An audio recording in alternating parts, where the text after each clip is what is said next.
di acara Rabu kita jam 9 waktu Indonesia Barat. Alhamdulillah hari ini 5 Jumadil Awal 1433 Hijriah atau bertepatan dengan tanggal 28 Maret 2012. Kita kembali akan mendengarkan insyaallah satu acara live kita, yakni Bincang Usaha Mandiri, BUM, bersama Bang Andri Matsa kita. Alhamdulillah di pertemuan Rabu yang lalu kami juga ucapkan mohon maaf jika acara yang kami biasa lakukan di jam 9 pagi kami majukan menjadi jam 8 pagi karena pada Rabu yang lalu ada kajian live juga di Semarang, yaitu Daurah Akidah bersama Al-Ustadz Zulkarnain Hafizahullah Ta'ala. Di Rabu yang lalu kita sudah membahas tentang keberanian dalam memulai bisnis. Insyaallah di Rabu kali ini, yakni pertemuan kelima bersama Bang Andri Matsa, kita akan mencoba mengupas kembali satu tema yang unik dan mengesankan insyaallah, yakni merancang strategi bisnis. Sebelumnya mari kita sapa dulu Bang Andri Matsa kita. Assalamualaikum Bang Andri. Waalaikumsalam warahmatullahi wabarakatuh. Ya. Sehat ya Bang ya? Alhamdulillah sehat. Sangat sehat dan penuh semangat setiap hari. Insya Allah. Ini kan sudah pertemuan kelima nih Bang. Mudah-mudahan motivasi dan semangat untuk menularkan ke kita nih tetap ada ya Bang ya? Insya Allah ya. Iya, siap. Selalu sangat ya. Kita insya Allah ya, kita harus jadi insan yang bermanfaat, seorang muslim yang bermanfaat dimanapun kita berada dan dengan profesi apa saja insya Allah. Nah Bang Andri, sekarang kan tema kita nggak kalah menariknya dengan 4 pertemuan lalu, yakni merancang strategi bisnis. Ada sesuatu yang dirancang terkesan menjadikan sesuatu indah dan berkesan buat dilakukan gitu. Kalau sesuatu dan berkesan buat dilakukan, pengerjaannya pun semakin asik dalam menjalankannya, gitu Bang. Nah, coba Bang Andri mungkin bisa dahuluan seperti apa sih merancang sebuah bisnis itu Bang? Silakan Bang. Ya. Alhamdulillahirabbil alamin. Wassalatu wassalamu ala Rasulillah wa ala alihi wa ashabihi wa man tabi'ahum bi ihsan ila yaumiddin. Amma ba'du. Baik, segala puji hanya milik Allah Subhanahu wa taala. Kita berbahagia berkumpul lagi dengan pendengar Anas Radio pada pagi hari ini. Jadi setelah beberapa kali pertemuan, 4 kali pertemuan, kita sudah membahas secara sistematis. Jadi yang pertama kita mengubah mindset, cara berpikir kita, memasukkan paradigma yang positif dalam memulai berwirausaha. Lalu kita juga tambah dengan materi membangun kreativitas, mematahkan mitos-mitos, dan yang kemarin kita sudah bahas sedikit tentang keberanian di dalam memulai bisnis, walaupun agak sedikit terpotong ya. Jadi hari ini kita akan tambah dengan sesuatu yang insya Allah berharga dan bermanfaat, yaitu bagaimana strategi memulai usaha. Karena kalau kita sudah berani kita yang kita bahas di pertemuan yang lalu, berani yang kita inginkan di sini adalah berani yang calculated risk, ya gak? Jadi berani yang dihitung risikonya, ya gak? Tidak asal-asalan. Jadi tidak mati konyol kalau dalam bahasa Bang Andri. Tidak asal-asalan berani membuka usaha. Pokoknya saya berani. Ya enggak? Saya berani. Sekarang saya sudah semangat. Otak saya sudah kreatif. Mitos-mitos sudah tidak ada. Ya, semuanya sudah sangat mendukung. Saya segera membuka bisnis dimanapun kaki saya berada. Nah, ini perkataan seperti ini harus diikuti dengan penjelasan yang namanya bagaimana strategi yang baik memulai usaha. Jadi strategi memulai usaha, para pendengar Anas Radio, kaum muslimin, rahimani wa rahimakumullah, dimanapun Anda berada. Jadi ada urutannya, ya, berdasarkan praktek dari para pengusaha dan juga penjelasan dari para motivator-motivator bisnis. Nah, urutannya yang pertama, jadi bagi para pemulai atau pewirausaha di tingkat pemula, jadi ada 4 urutan bagaimana kita memulai usaha yang baik. Nah, urutan yang pertama adalah bagaimana kita memulai itu, satu ya, dari apa yang kita bisa. Nah, tolong dicatat, dari apa yang kita bisa. Jadi kalau dalam bahasa ininya,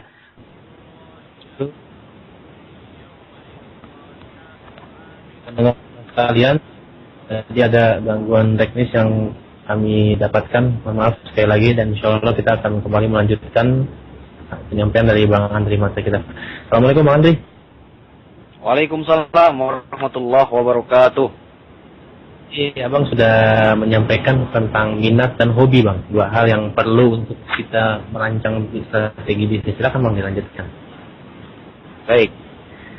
Jadi alhamdulillah para pendengar Anas Radio. Jadi kita ulangi lagi yang pertama tadi, memulai usaha itu mulailah dari apa yang kita bisa, kata para pengusaha. Di mana basicnya itu ada 2, minat dan hobi kita.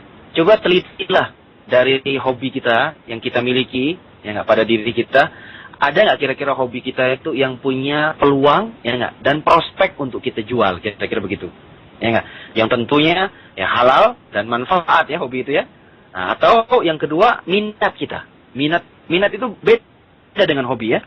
Minat itu terkadang dia tidak dilakukan setiap hari kita, tetapi kita punya kesukaan pada hal sesuatu, ya nggak? Mungkin kita tidak punya keahlian di sana. Ya, jadi contohnya, nah, Bang Andri, ya Abu Umar, dulu saya punya usaha kedai ikan di awal karir membangun bisnis ketika masih kuliah. Nah, saya tidak bisa membakar ikan atau menggoreng ikan, masak itu ya, masya Allah ya. Ya, ada sedikit kekurangan dalam hal minat, ya maksudnya hobi, ya skill.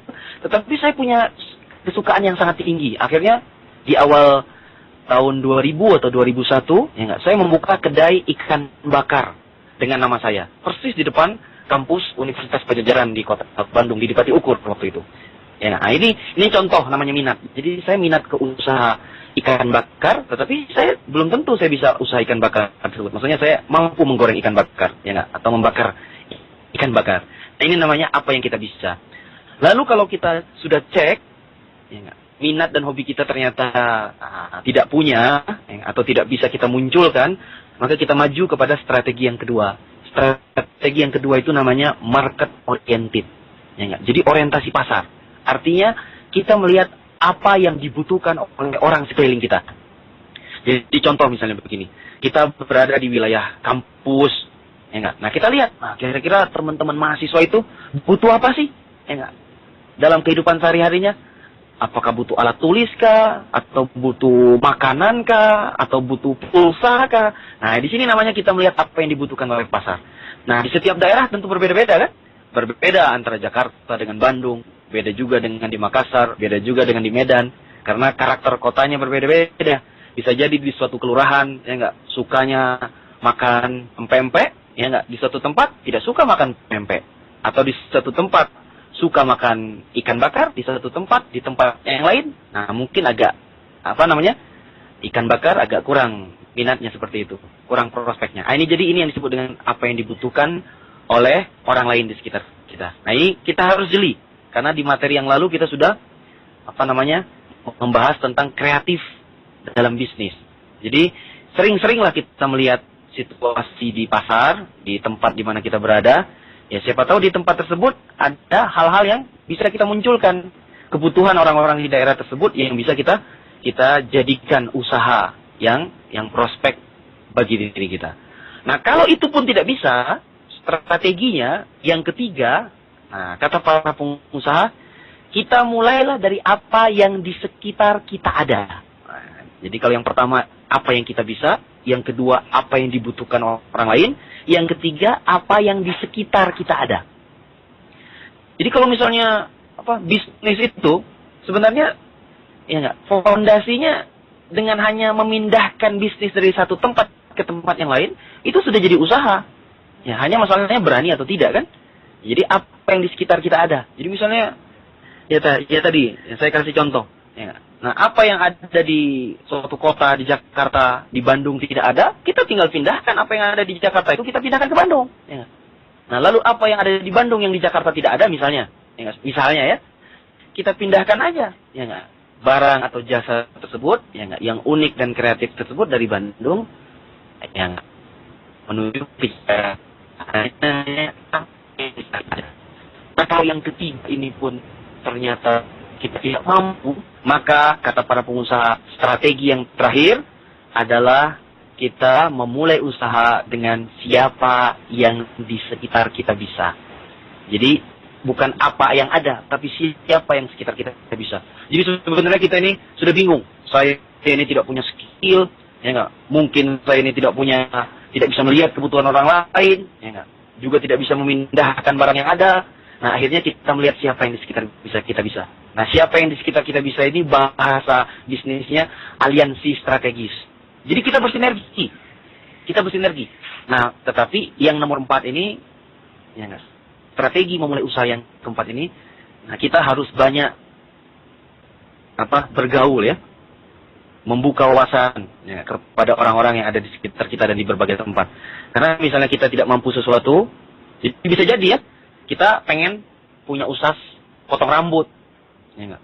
Tetapi kita tidak bisa potong rambut, makanya kita harus melihat, ya enggak, mencari orang, bermitra dengan orang yang bisa Yang bisa memotong rambut. Nah, inilah awal ya, bagaimana strategi memulai usaha sebagai pemancing para pendengar Anas Radio. Nanti kalau ada yang mau ditanyakan, boleh kita dialogkan di Anas Radio ini. Begitu, Abu Zur'ah. Iya Bang Andri, Masya Allah, Alhamdulillah. Ini udah mulai kebayang nih rancangannya seperti apa nanti nih Bang. Ya, Bang Andri, ada pertanyaan nih Bang. Dari Kusuma Hakim di Jakarta. Beliau bertanya, kalau usaha lagi jatuh, apa yang harus saya lakukan?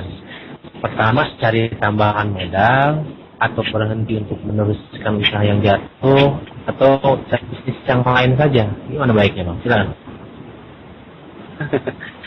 Baik, saudaraku Kusumah, ya enggak, yang berada di Jakarta. Jadi kita harus meneliti dulu ya, apa sebab jatuhnya usaha beliau di Jakarta tersebut atau di tempat yang beliau maksud. Jadi dari sebab ini bisa kita ketahui. Yang pertama, apakah sebab itu karena P yang pertama itu dalam marketing produk, ya enggak? Produk ini. Jadi produk ini, ya enggak? Apakah dari produk ini usaha dia jatuh? Maksud Bang Andri itu, apakah produk ini tidak laku dijual? Ya enggak? Apakah karena kemasannya yang jelek? Ya enggak? Atau kualitasnya, kalau dia makanan ternyata, Masya Allah, kualitasnya, rasanya tidak begitu mantap, ya enggak? Tidak begitu enak di pasar, ya, atau kemasan yang tidak menarik, sehingga mungkin kalau bersaing dengan kemasan produk yang sejenis di pasaran. Nah, ini P yang pertama. Nah, kalau P yang pertama ini, berarti solusinya dia harus melakukan inovasi produk. Ya, inovasi produk. Mungkin di rasanya yang harus kita tambahkan kualitasnya, atau kemasannya yang kita ganti. Ya enggak, berarti dia harus survei dan melakukan kreativitas, inovasi dalam kemasan bisnis. Karena kadang-kadang sebuah usaha itu sudah enak ya, isinya sudah berkualitas, tapi kemasannya jelek, ternyata pas di tengah pasar, Masya Allah, ya enggak? Atau Masya Allah, hal yang lain-lain ya, dari yang namanya produk itu. Lalu yang berikutnya, yang kedua, kita teliti sebabnya. Sebab yang kedua ini adalah place. Place itu tempatnya. Jadi tempat itu, ada dua makna tempat dalam bisnis itu. Yang pertama, tempat itu strategis atau tidak di pasar tersebut. Sebab kadang-kadang produk kita ini laku di pasaran, tapi menempatkannya salah. Ya. Nah, penempatan place ini tidak boleh sembarangan ya. Ya enggak? Tidak hanya sekedar, wah banyak orang lewat di sini, saya letakkan. Ya enggak? Nah, di mana-mana jalan juga banyak orang, tetapi tidak semua pinggir jalan, tidak semua persimpangan itu bagus untuk diletakkan produk kita yang bersangkutan, produk kita tersebut maksudnya. Ini P yang kedua. P yang ketiga, nah bisa jadi promosinya yang keliru, ya enggak? Jadi jatuh itu promosinya yang keliru. Nah promosi ini, ya enggak? Masya Allah ya, karena promosinya kalau bahasa komunikasi itu tidak efektif, tidak sampai ke sasaran. Jadi produk itu sebagus apapun, seenak apapun, sekualitas, sehebat apapun kualitasnya, tetapi tidak sampai, ya enggak? Masya Allah, tidak akan ada orang yang membeli. Ya sama juga dengan kita melakukan event atau pengajian. Ya, kita buat pengajian besar-besaran, tapi tidak dipromosikan dengan baik. Ya, tidak efektif komunikasinya, maka yang hadir pun sedikit.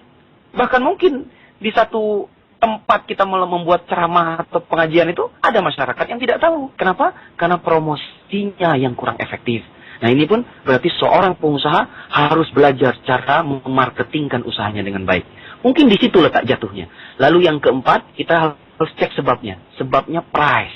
Nah price ini bisa jadi yang pertama modalnya memang ya enggak, ada kesulitan pada modal, ya enggak, investasinya, ya enggak, dan hal-hal yang sifatnya logistik.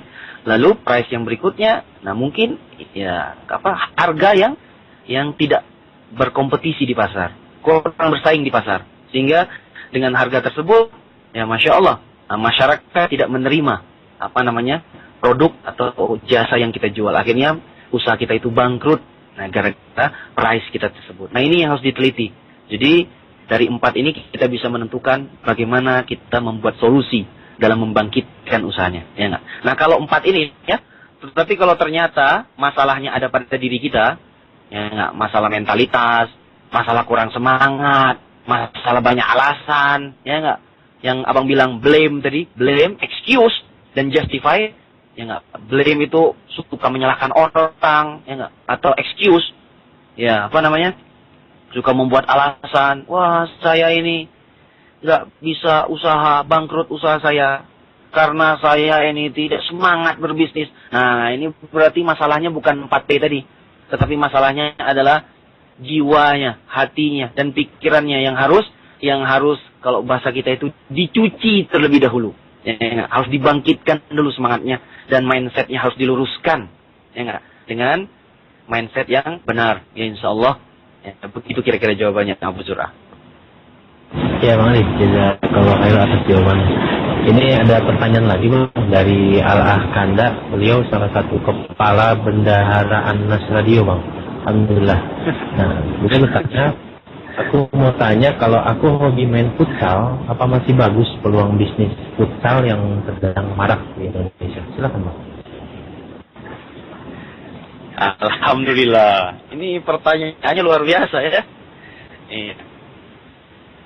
Itu bisa tadi kita hubungkan dengan strategi ya tentu cocok sekali. Jadi masuk pada strategi pertama. Jadi apa yang kita bisa? Apa yang kita bisa kan tadi yang pertama hobi. Nah ternyata kalau kita cek bersama, ya saudaraku ini, Kanda ini, ya masya Allah dia punya hobi bermain futsal dan punya keahlian. Jadi strategi level pertama ini masuk sekali.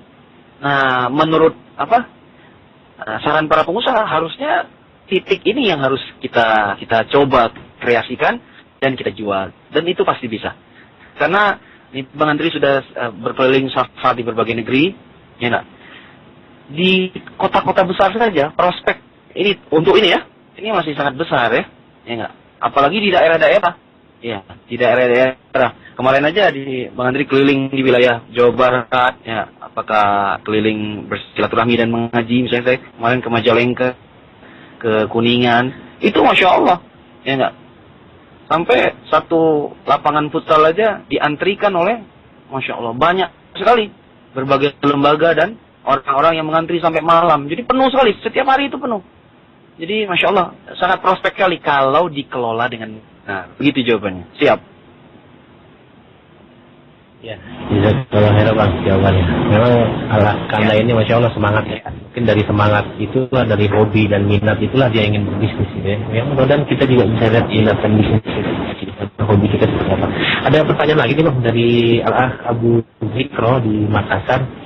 Assalamualaikum warahmatullahi wabarakatuh. Bagaimana mengatasi stres dalam pekerjaan, di mana tempat kerja saya itu di rumah, yang seringnya stres itu timbul dengan masalah keluarga dan anak-anak? Silakan Bang. Ya, baik. Ya, saudaraku Al-Ah Abu Zikro di Makassar ini pendengar setia Nas Radio ya. Jadi kalau dalam istilah para motivasi, ilmu motivasi, stressing itu beda ya dengan konflik ya. Jadi stressing itu dalam istilah kami para motivator, itu munculnya biasanya dari dalam. Ya nggak? Jadi tidak ada hubungannya sebenarnya dengan orang lain. Ya nggak? Beda dengan konflik. Konflik itu terjadi disebabkan karena dia berhubungan, berkomunikasi dengan orang lain. Tetapi kalau stressing ini, sebenarnya ini adalah soal bagaimana kita mengelola pikiran, ya nggak, dan mengelola hati. Jadi stres ini bisa terjadi karena, masya Allah ya, banyaknya tekanan-tekanan, ya nggak, penumpukan pikiran yang terjadi pada kepala kita, ya nggak. Nah, kalau hubungannya dengan bisnis, kalau menurut Bang Andri selama berpengalaman menjadi motivator, sering banyak orang berkonsultasi dalam masalah bisnis, memang ini sebaiknya dipecahkan satu persatu ya. Jadi seperti jarum yang benang yang sudah kusut, ini harus dikeluarkan satu persatu. Ya, tidak bisa kita dipecahkan langsung bersamaan. Jadi dipecahkan satu persatu. Ya. Bisa jadi misalnya stresnya karena masalah keluarga. Memang masalah keluarga ini kadang-kadang halnya sepele ya. Tapi kita berbisnis, beraktivitas, menuntut ilmu dan yang sebagainya, itu sedikit banyak yang sangat berpengaruh yang namanya dukungan keluarga. Apakah keluarga itu istri, anak, suami, ya mertua atau orang tua, ataupun siapa yang menjadi anggota keluarga kita. Nah, ini misalnya yang sepele. Yang berikutnya kalau dalam soal bisnis, sama hal-hal yang kecil. Ya, hal-hal yang kecil misalnya karyawan, ya, atau modal, atau organisasi, atau manajemen, atau keuangan. Nah, ini semuanya harus dipecahkan secara satu persatu. Jadi tidak bisa ya, stressing seperti ini kita pecahkan langsung secara bersamaan. Dan saya menyarankan sepertinya kita harus banyak belajar ya, memanage ya, waktu kita untuk memecahkan hal-hal yang sangat penting dalam kehidupan kita, termasuk bisnis. Begitu kira-kira. Saya Bang Andri atas jawabannya. Ada lagi pertanyaan yang nggak kalah menarik nih Bang. Dari Abu Khadijah di Tebet. Saya yakin dan percaya setiap bisnis pasti mampu menghasilkan dan ada celah yang bisa dimanfaatkan menjadi uang. Pertanyaannya, tapi apakah harus mencoba segala macam bidang bisnis jika tidak berhasil di satu bisnis? Baik. Jadi saudaraku Abu Khadijah di Tebet, Abu Khadijah, perkataan kita itu kalau bisa jangan pakai tapi ya. Iya. Karena otak kecil itu dia akan menolak kalau pakai kata tapi. Jadi misalnya kita mengatakan, saya yakin, saya pasti bisa sukses. Tapi modalnya tidak ada. Nah, perkataan begitu, perkataan tapi modalnya tidak ada, itu akan merusak perkataan yang pertama. Kalimat yang pertama. Ini kaidah dalam otak kecil. Ya, makanya hati-hati kita dalam berkata-kata. Nah, namun saya ingin menjelaskan tadi betul, jadi apa yang dikatakan saudara kita. Jadi semua bisnis itu berprospek. Ya enggak? Semua bisnis itu bisa untung dan semua bisnis itu bisa rugi. Bisnis apapun, ya enggak? Dari yang paling kecil, ya, seperti jarum pentul, korek api, sampai yang paling besar, bisnis pertambangan dan yang sebagainya. Ya, itu semuanya bisa untung dan semuanya bisa rugi. Nah, yang harus kita lakukan, kita memulai yang kita bisa ini, syaratnya dia harus fokus. Harus fokus. Jadi mulailah dari apa yang kita bisa itu, urutan memulai usaha itu, pilihlah satu yang paling kita sukai, ya enggak? Yang paling kita inginkan untuk kita buka. Ya. Jadi kalau kita ingin itu banyak. Jadi Bang Andri juga kalau disuruh menuliskan apa yang ingin Anda buka dalam usaha, banyak sekali, bisa 10, bisa 20. Tetapi apakah memulai itu langsung 20? Tidak. Karena kita lihat, ya, kebanyakan para pengusaha, atau bahkan kebanyakan dari mereka, semuanya, itu tetap memulainya dari satu. Ya. Kita ambil contoh, siapa aja yang kita ambil contoh pertama? Ya nggak? Kita ambil contoh Bob Sadino, ya nggak? Yang hari ini punya banyak bisnis, ya nggak? Tapi mulainya, kita tahu, dari yang namanya telur ayam. Ya, mulainya dari satu ya. Jadi mulainya itu nggak banyak. Ya, kita ambil lagi contohnya Bapak Hairul Tanjung. Contohnya, kita ambil contoh aja ya, Muslim ini. Ya enggak? Sekarang punya banyak bisnis, A, B, C, D, puluhan dia bisnis. Pertamanya dari apa? Pertamanya dari menjual alat-alat kedokteran gigi, ya enggak? Begitu. Begitu juga pebisnis seperti Lim Sio Leong. yang hari ini perusahaannya bukan hanya ada di Indonesia, ada di Afrika dan ada di Amerika. Ya nggak? Apa usaha pertama Lim Sio Liong itu? Ya nggak? Pertama kali merantau dari Cina sampai Surabaya, terdampar di pelabuhan Surabaya, ya nggak? Lalu bertemu kakaknya, ya nggak? Sampai ke kota Kudus. Apa yang dijual oleh Lim Sio Liong konglomerat ini? Kalau itu kita dia langsung jual Indo? Tidak, dijual kerupuk sama tahu di kota Kudus. Ya saudara-saudaraku, para pendengar anak radio. Jadi mulai dari satu dulu, ya enggak? Nah, ginilah kira-kira. Jadi apa yang kita bisa, ya enggak? Nah, kita pilih dari hal yang kita bisa itu, yang kita sukai itu satu, lalu kita buka. Nah, ya, begitu kira-kira jawabannya. Baik Bang, Jazakallahu khairan atas jawabannya. Ada lagi pertanyaan dari Ahmad di Bekasi. Afwan, Ana mau bertanya, untuk buka usaha toko, bagaimana cara mencari supplier barang agar mau menitipkan barang-barangnya dijual di tempat kita? Mungkin sepertinya sistem konsinyasi gitu Bang. Kita ingin cari supplier, gimana caranya? Sekarang. Iya, Masya Allah ya. Alhamdulillah, Ahmad dari Bekasi. Jadi memang, kita mencari supplier itu, banyak teori, banyak cara yang bisa dipakai, tapi inti dari semua teori dan teknik bagaimana mencari supplier itu adalah kita dengan memulainya, ya, dengan kalau bahasa kita ya dengan mencobanya. Karena memang untuk mencari supplier yang betul-betul bisa dipercaya, karena kita baru memulai usaha ya, itu agak ya ada kesulitan ya, karena Masya Allah di lapangan ini ya, yang namanya supplier itu banyak jenis dan karakternya. Jadi kalau bisa, cobalah satu persatu. Kadang-kadang dari pengalaman kita menjual itu, kita akan mendapatkan sesuatu yang lebih baik. Jadi misalnya, ini Bang Andri ambil contoh. Saya aja berwirausaha, saya menjual, membuka toko alat tulis. Ya enggak? Ketika 7-8 tahun yang lalu, saya membuka toko alat tulis, saya mencari supplier. Ya enggak? Nah, saya cari supplier. Nah, cari supplier itu biasanya, saya mendapatkannya hasil rekomendasi dari orang. Nah, biasanya kan begini kan, ya kita mendapatkan supplier itu rekomendasi. Ya, apakah rekomendasi saudara kita, ya, kenalan kita, guru kita, dan yang lain sebagainya. Nah, hasil rekomendasi itu kita follow up. Lalu kita menjadikanlah dia supplier. Ya. Nah, kalau saran Bang Andri, memang selama kita menjadikan orang yang sudah kita dapatkan untuk menjadi supplier, kita juga terus mencari. Akhirnya di perjalanan itu, Bang Andri pun terus membuka diri. Ternyata, alhamdulillah, di kota Bandung ini ada lagi supplier kertas yang ternyata harganya lebih bersaing, ya enggak, terdapat kemudahan pada supplier yang berikutnya. Nah, jadi pengalaman sambil membuka usaha inilah yang membuat kita mendapatkan supplier-supplier yang lebih menarik dan lebih menantang kalau dalam bahasa para pengusaha, hingga akhirnya menjadi berkembanglah usaha kita. Jadi tidak bisa di detik pertama itu kita mendapatkan supplier yang sangat ideal bagi kita, ya enggak? Ideal semuanya. Begitu kira-kira. Nanti di dalam perjalanan, ya insya Allah kita akan mendapatkan ya enggak, usaha yang lebih berkembang dan supplier yang lebih mantap. Begitu kira-kira. Baik Bang, jazakallahu khairan kembali jawabannya. Kepada para pendengar radio sekalian, insya Allah kita rehat sejenak dalam 1 menit.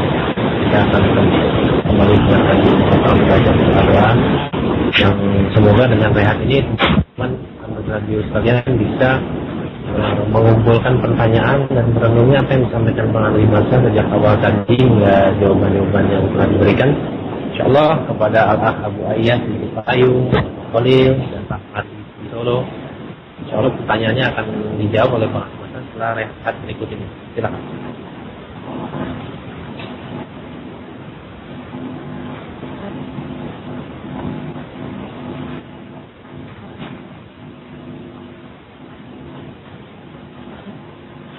Ya baik, alhamdulillah para pendengar Anas Radio kalian, insyaallah kita kembali di pertemuan Boom kali ini di tema merancang bisnis bersama Bang Andri Masa. Alhamdulillah beliau juga sudah banyak menyampaikan tips-tips untuk merancang satu bisnis, dimulai dari hobi dan minat yang bisa dikembangkan, kemudian apa yang dibutuhkan, jika tidak itu juga lalu apa yang di sekitar kita ada, lalu yang terakhir siapa yang di sekitar kita bisa hadap, dengan kata lain aliansi strategis. Baik, Bang Andri Macan, Assalamualaikum. Waalaikumsalam warahmatullahi wabarakatuh. Masih semangat?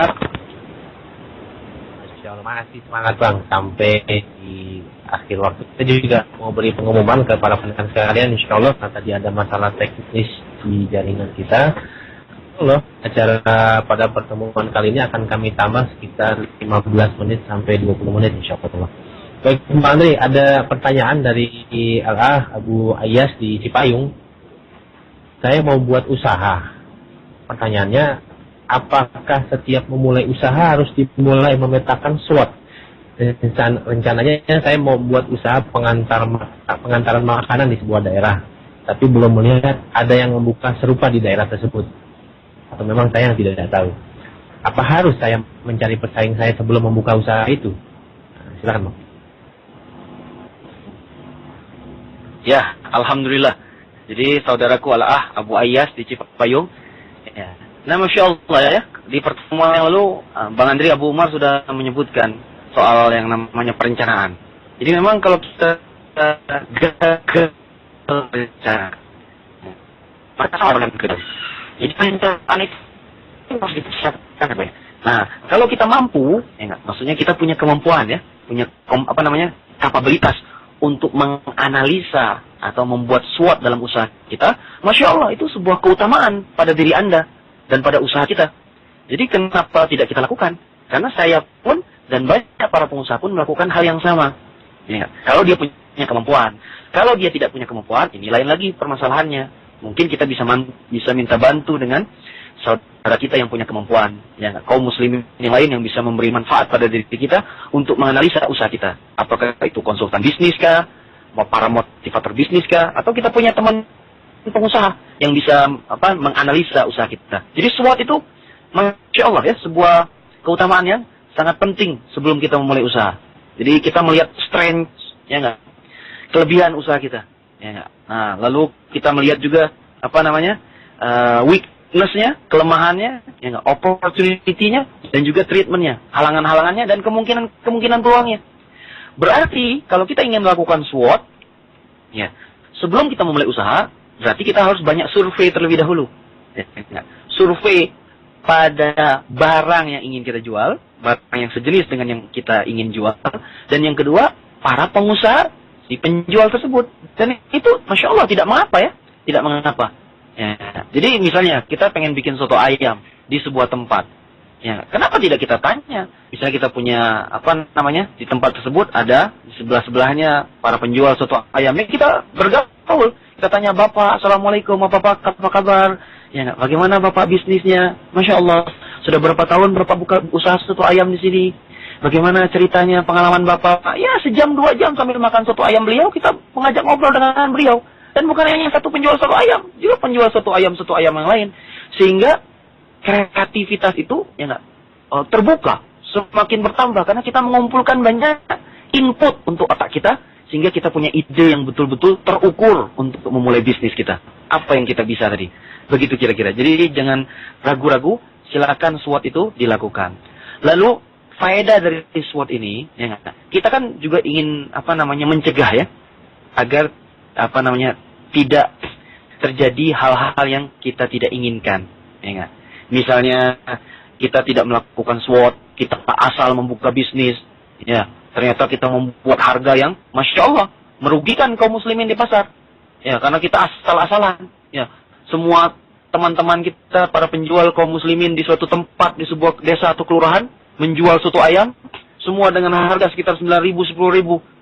Ya, lalu dengan seenaknya, tanpa kita analisa, ya enggak, tanpa kita sowan, Masya Allah. Tiba-tiba kita seenaknya membuat harga 5.000 perak. Barakallahu fikum. Ya enggak, kita harus, Masya Allah, ya betul-betul menjaga diri kita. Jangan aktivitas kita itu menimbulkan fitnah di tengah kaum muslimin. Jadi faedahnya membuat SWOT, menganalisa, mensurvei pasar, ya enggak, kepada para pedagang-pedagang dengan barang-barang yang sejenis itu sangat diperlukan. Apakah barangnya itu sama ataukah tidak? Insya Allah.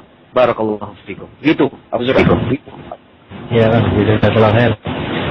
Ini kalau melihat pertanyaan-pertanyaan para pendengar kita, anak sendiri jadi greget juga untuk bertanya nih Bang. Tadi Bang Andri menyampaikan tentang merancang strategi bisnis itu kan ada 4 poin. Hobi, apa yang dibutuhkan, apa yang di sekitar kita ada, atau siapa yang di sekitar kita bisa. Nah, Anda mau fokus ke poin yang keempat. Siapa yang di sekitar kita bisa atau yang strategis. Maksud Anda begini, bagaimana atau adakah tips untuk menentukan siapa yang di sekitar kita bisa, yang kita ambil untuk kerja sama? Maksudnya, apakah dari sisi kejujurannya dulu, apa dari sisi talentanya dulu, kemampuannya, atau dari sisi yang lain? Apa yang paling utama untuk kita ambil? Silakan. Baik, alhamdulillahirabbil alamin. Jadi yang dimaksud siapa yang di sekitar kita bisa itu bisanya maknanya sangat luas ya. Mungkin kadang-kadang bisanya seseorang itu ada pada tempatnya. Ya. Jadi kita sudah punya skill, jadi kita sudah bisa semuanya. Tetapi ternyata kita tidak punya tempat. Nah, Bang Andri pengen membuka soto ayam, ternyata Bang Andri punya teman yang namanya Bang Angga, Abu Zur'ah. Ternyata dia punya tempat di daerah mana, misalnya Rawamangun. Nah, tempat itu berarti dia bisa. Ya enggak? Jadi tempat itu bukan hanya skill para pendengar Anas Radio, bisa itu bisa tempat. Ya enggak? Bisa itu bisa juga modal. Jadi Bang Andri bisa bikin soto ayam, ya enggak? Alat-alatnya sudah ada, ya enggak? Perencanaannya sudah mantap. Ternyata Masya Allah kurang modal. Dan ternyata setelah dicek, saya punya sahabat yang Masya Allah, yang dermawan, namanya Abu Zur'ah. Dia punya modal. Dan kita bisa lobby-lobby sama beliau untuk bermitra. Nah, siapa yang di sekitar kita bisa? Begitu kira-kira. Jadi bisa itu bukan hanya skill para pendengar Anas Radio, bisa modal, bisa tempat, ya enggak? Bisa juga ide, ya enggak? Ide bisnis, ya enggak? Bisa juga kemampuan membuat kreasi dalam bisnis, dan juga bisa ya tenaganya. Jadi misalnya dulu Bang Andri membuat tambal ban, ya. Ternyata yang Bang Andri tidak punya adalah karyawannya. Nah, karyawan itu kan berarti kita mencari. Nah, ternyata kita dapat orang yang ternyata punya skill menambal ban dan mengelola yang namanya tambal ban. Nah, itu bisanya itu banyak. Nah, jadi bagaimana setelah kita temukan bisanya tadi sesuai dengan bidang yang kita inginkan, makanya kita cari kriteria-kriteria yang cocok pada bidang yang kita perlukan. Ya, itu kira-kira ya. Jadi kalau misalnya Bang Andri butuh orangnya tenaganya, ya tukang yang koki, yang membuat soto ayam, berarti saya harus survei, mencari ke berbagai tempat, menanyakan ke berbagai kenalan, komunitas-komunitas, atau bahkan toko-toko, toko-toko ya, tempat-tempat soto ayam. Ya, siapa tahu kan ada di antara mereka yang Masya Allah, yang ingin juga membantu kita, bermitra dengan kita, ya enggak? Nah, kira-kira begitu. Jadi bisa itu banyak, maknanya sangat banyak. Bukan hanya bisa skill, tapi bisa dalam berbagai hal. Begitu Abu Zur'ah. Jawabannya. Anda juga ingin mengingatkan ke pendengar Anda radio sekarang, insya Allah ini sudah pertemuan kelima. Harusnya teman-teman atau sahabat-sahabat Anda radio sekalian itu sudah mulai, kalau boleh kita bahasakan, mulai merinding dan gemetar untuk memulai bisnis mandiri.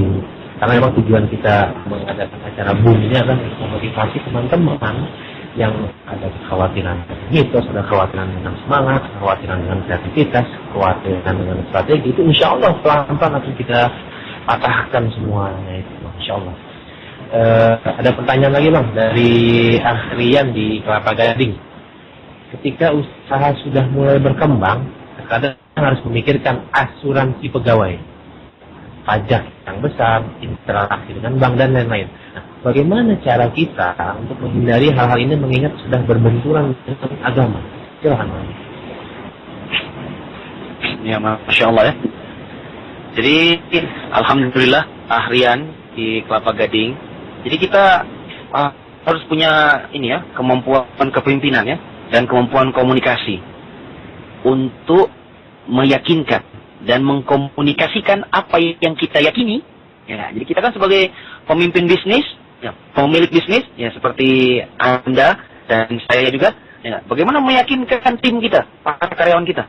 Jadi seorang pemilik bisnis, pengusaha itu tidak hanya sekedar punya kemampuan membuat bisnis, ya enggak, atau mengorganisasikan usahanya saja, tapi dia juga harus punya kemampuan leadership, ya enggak? Kemampuan leadership. Yang inti dari leadership itu adalah kemampuan mempengaruhi orang lain, ya enggak? Dan kemampuan komunikasi, ya, untuk juga menjelaskan apa yang kita yakini, ya enggak, dalam pemahaman-pemahaman agama kita, untuk kita tularkan, ya, untuk kita tularkan kepada karyawan-karyawan kita. Dan ini Masya Allah, ya, jawabannya kita harus belajar ya, bagaimana cara mengkomunikasikan kepada karyawan-karyawan yang ada di bawah kita.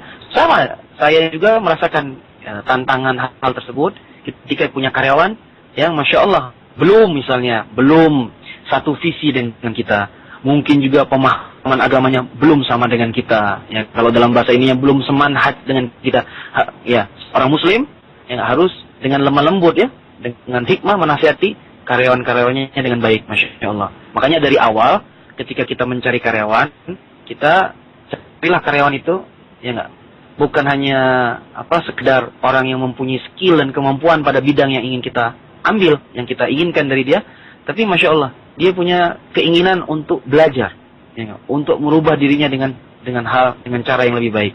Sehingga ketika kita memberikan sesuatu hal yang baru atau pemahaman-pemahaman yang baru, termasuk dalam hal seperti tadi, ya, makanya karyawan kita tersebut bisa kita pengaruhi dan kita komunikasikan dengan baik.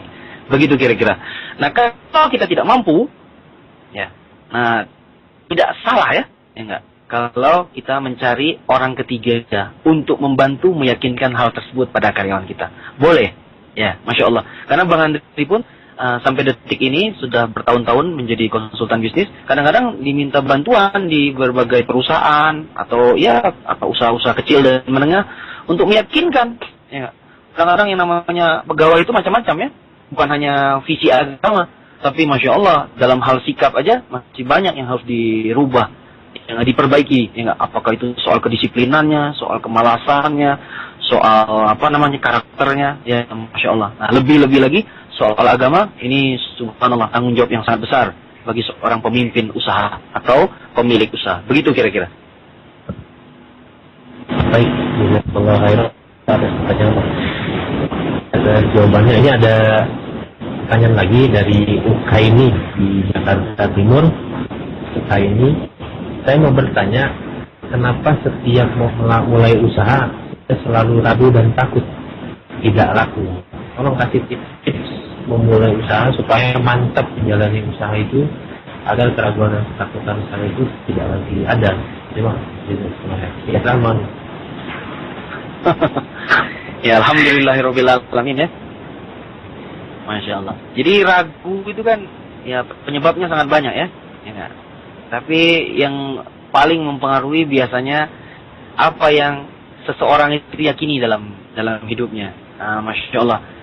Nah, jadi kalau saran Bang Andri kepada siapapun, termasuk Ibu Kaini ini dari Jakarta, yang pertama sebaiknya kita mempelajari hal-hal yang penting dalam kehidupan kita, ya, biar kita bertambah yakin, ya enggak. Nah, kalau kita merasa kurang yakin, ya enggak, dengan hati kita, coba tambahkan pembelajaran agama kita. Insya Allah ya, harusnya orang yang seorang Muslim yang berakidah yang benar, ya enggak, harusnya ini ya enggak. Jadi kalau seorang Muslim yang dia berakidah yang benar, yang lurus, ya enggak, harusnya adalah orang yang penuh percaya diri, Betul tidak kira-kira para pendengar Anas Radio? Masa kita pakai logika aja? Masa ya orang Jepang, orang Cina, orang Rusia, ya enggak, yang tidak bertuhan saja, ya enggak, yang Tuhannya itu matahari, itu lebih pede dari kita. Seorang Muslim yang Masya Allah, Rabbnya itu benar, ya enggak, kitabnya benar dan nabinya benar. Ya, berarti ada yang salah pada keyakinan yang kita miliki. Itu yang pertama, ya enggak? Ini catatan Bang Andri. Lalu yang kedua, makanya kita harus banyak belajar. Nah, yang kedua, kalau masih ada keraguan-keraguan, coba ibu cari pembimbing, ya enggak, atau sahabat yang sama dengan kita keyakinannya dan semangatnya. Karena memang semangat itu dalam itu motivasi dia seperti penyakit yang menular. Ya. Jadi orang sesemangat apapun dia, kalau orang di sekitar dia itu tidak semangat, ya, selalu meragukan dia, itu cepat atau lambat, ya enggak, lama-lama semangat itu akan menurun. Luar biasa. Lingkungan itu sangat mempengaruhi. Jadi kita hati-hati dalam memilih teman, memilih guru, memilih sahabat, ya enggak, supaya keraguan-keraguan kita itu ya enggak bisa dicegah ya nggak, bisa dikurangi dan atau kita gantikan dengan keyakinan yang lebih baik, kira-kira begitu. Lalu yang berikutnya saran Bang Andri, seseorang ini juga dipengaruhi dari apa yang dia lihat dan apa yang dia baca. Ya. Nah, makanya coba baca buku-buku biografi dari para ulama atau para pengusaha-pengusaha yang sukses, yang dia gagal dalam membangun usahanya dan terus bangkit. Ya enggak? Masya Allah. Dari situ, insya Allah keraguan-keraguan itu sedikit demi sedikit akan apa? Akan hilang. Insya Allah ya. Begitu kira-kira. Baik, jazakallahu khairan atas jawaban Bang Andri. Ada lagi pertanyaan dari Al-Ah Hari di Samarinda. Beliau bertanya, saya sekarang punya usaha yang bergerak dalam jasa laundry kiloan. Alhamdulillah sudah berjalan kurang lebih 2 tahun. Namun minggu-minggu ini omset kami berkurang. Mohon nasihat Bang Andri, apakah ada tips untuk meningkatkan omset kami di mana sekarang memang sudah menjamur usaha jasa laundry seperti itu? Silakan Bang. Baik. Jadi Al-Ah Hari di Samarinda, ini laundry ini memang sesuatu yang hari di berbagai tempat ya. Paling besar, cek 4P. Price dan promotion. Tapi kira-kira kalau bisnis laundry ini, ya, coba diperbaiki dulu promosinya. Ya, coba lakukan promosi lagi yang lebih unik, ya, dan lebih kreatif. Ya, nah, siapa tahu bisa jadi ada hal-hal yang belum terjangkau. Ada masyarakat yang belum terjangkau dengan laundry kita. Ini yang pertama. Ya. Nah, kalau ini sudah diusahakan dan ternyata belum berhasil, nah, memang yang kedua kita harus membuat yang namanya diversifikasi pelayanan. Ya. Jadi merubah pelayanan. Ya. Jadi keunikan itu penting. Ya. Jadi kita coba laundry kita, yang Masya Allah, karena ini kompetisi pasar ya. Nah, kita coba lakukan hal-hal yang bisa menambah nilai tambah. Karena kunci dari yang namanya entrepreneurship itu adalah nilai tambah. Jadi kalau sudah banyak saingan-saingan, laundry-laundry yang lain, Al-Ah Hari di Samarinda, coba bikin ya enggak, nilai tambah yang lebih pada laundry kita. Nilai tambah yang lebih. Ya. Apa nilai tambah yang lebih yang kita bisa munculkan? Itu banyak sekali ya. Ya enggak? Bisa jadi kepada kecepatan, ya enggak? Kecepatan, ya. Misalnya distribusinya yang cepat, tepat waktu, ya enggak? Lalu kita ambil, ya enggak? Kita antar, ya enggak? Terus ketepatan waktunya, ya subhanallah. Nah, ini hal-hal yang bisa kita coba ciptakan menjadi nilai tambah bagi kita. Atau Masya Allah, kita membuat nilai tambah yang lain. Ya, misalnya kita coba kalau laundry, ibu laundrynya 5 kilo, gratis 1 kilo. Nah, kan begitu kan? Itu kan namanya nilai tambah. Jadi insya Allah orang akan nilai tambah yang unik dan kreatif. Ya, selama Masya Allah ya, ada mengandung kebaikan di sana, tidak apa-apa kita munculkan, ya enggak? Mungkin ditambah dengan ada hal-hal yang lain, ya enggak? Misalnya memberi hadiah, ya kalau sudah, ya enggak?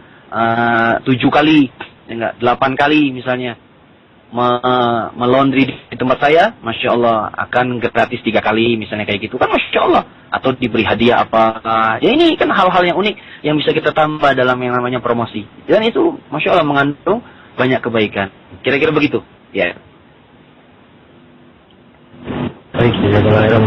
Nah, ini ada pertanyaan, mungkin pertanyaan penghujung acara nih sebetulnya. Pertanyaan dari sang moderator sendiri. Anda bertanya Bang, dari tadi kembali lagi dari yang 4 hal yang bisa memulai strategi bisnis. Untuk yang pertama, yaitu hobi dan minat yang dikembangkan. Pertanyaan Anda satu, mungkinkah seseorang itu tidak memiliki hobi dan minat? Lalu bagaimana dia memulai bisnis tanpa hobi dan minat itu? Artinya hobi dan minat saja tidak punya, lalu dia apalagi bisa bergaul dengan orang lain untuk mendapatkan orang yang mampu tadi, atau apa yang di sekitar kita juga dia tidak tahu, lalu yang dibutuhkan juga dia bingung gitu. Hobi dan minat pun tidak ada. Bagaimana untuk menjawabnya ini semua? Nah, ya Masya Allah. Baik, jadi sebenarnya ini jawabannya bisa dipandang dari dua sisi ya, ya enggak? Sisi yang pertama, ya enggak? Sisi yang pertama, kalau ditilik-tilik, ya, kalau kita selidiki, ya enggak? Apakah seseorang itu punya hobi atau minat? Apakah dia mengatakan hobi dan minatnya itu tidak ada? Rasa-rasanya tidak mungkin ya, ya enggak? Insya Allah yang namanya manusia itu kan punya minat pada sesuatu, ya enggak? Kalaupun dia mengatakan saya tidak punya minat itu bisa dibangkitkan kan, ya enggak? Subhanallah, kalau kita makan, kita kan makan setiap hari. Bayangkan kalau kita makan, saya tidak punya minat, ya kayaknya dia tidak bisa makan ya. Nasi tidak minat, tahu tidak minat, kerupuk tidak minat, minum tidak minat. Ya kayaknya tidak mungkin. Insya Allah dia akan, ya nggak bisa minat itu dimunculkan. Nah ini kan sekedar strategi. Minat yang dimaksud itu, ya jika ternyata minat yang dia inginkan untuk membuka itu dia tidak ada. Jadi maksud ini bukan tidak ada sama sekali. Mungkin agak kurang minatnya. Contoh begini, ya nggak? Jadi misalnya Bang Andri dulu ketika memulai usaha, saya diajak, ayo Bang Andri kita usaha jual pempek, ya nggak? Ya nggak? Nah, Bang Andri bilang, maaf ya, saya tidak berminat. Nah, tidak berminat di sini itu bukan berarti minat itu tidak ada sama sekali. Mungkin dia kurang minatnya sama pempek. Oh, saya minatnya itu kayaknya lebih enaknya jualnya tadi ikan bakar, ya nggak? Gitu maksudnya. Jadi bukan minat seseorang itu tidak ada sama sekali. Insya Allah, kalau setiap muslim ini dimotivasi dengan baik, ya nggak? Mindsetnya sudah positif semuanya, para pendengar Anas Radio, Bang Andri yakin, insya Allah kita bisa membuka bisnis, dan saya lebih yakin lagi kita bisa memulai bisnis dari minat dan bisa kita masing-masing. Begitu kira-kira Abu Zur'ah. Masya Allah, Alhamdulillah. Karena gembiranya bukan main, karena dua pertanyaan akan terjawab, dan Alhamdulillah semua pertanyaan yang masuk ke kita terjawab. Alhamdulillah, jazakallahu khairan. Mungkin untuk menutup pertemuan kali ini, silakan ada tips-tips menarik.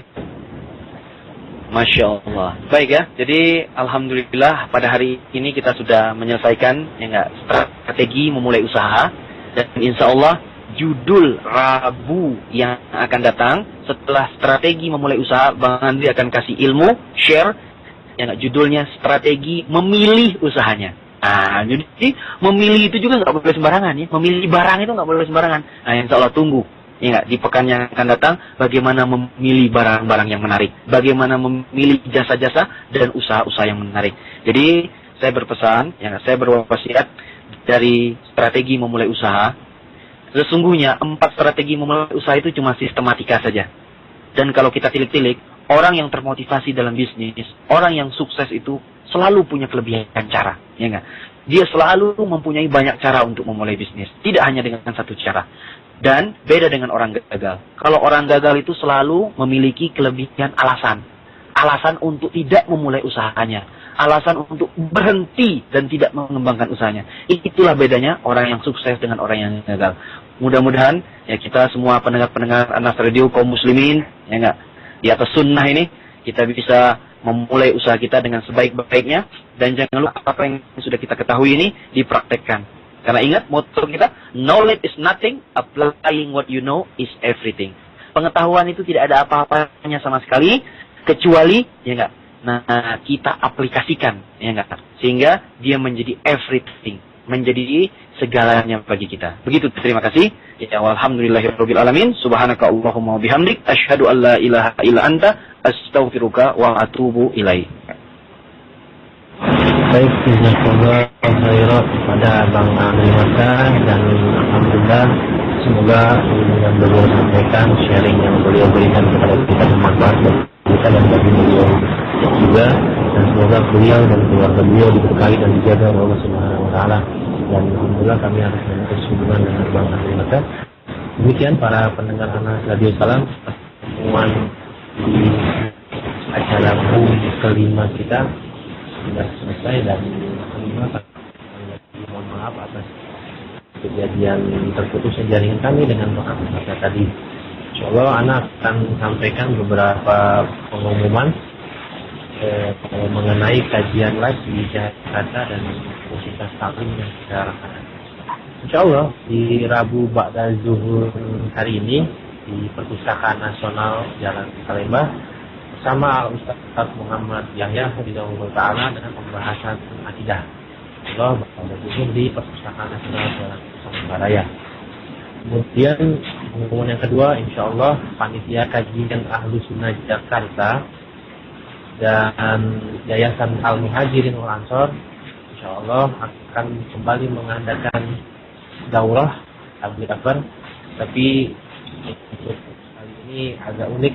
Ini kajian interaktif, tema piutang, hukum dan adab. Dan ini terbuka untuk umum dan gratis. disampaikan oleh Al Ustaz Abu Abdurrahman Yunus. Beliau adalah alumni Jamiah Al-Azhariyah Pakistan, dan beliau juga mudir Mahat Al-Ihsan di Goa, Sulawesi Selatan. Uniknya kajian hari Sabtu esok akan ada moderator.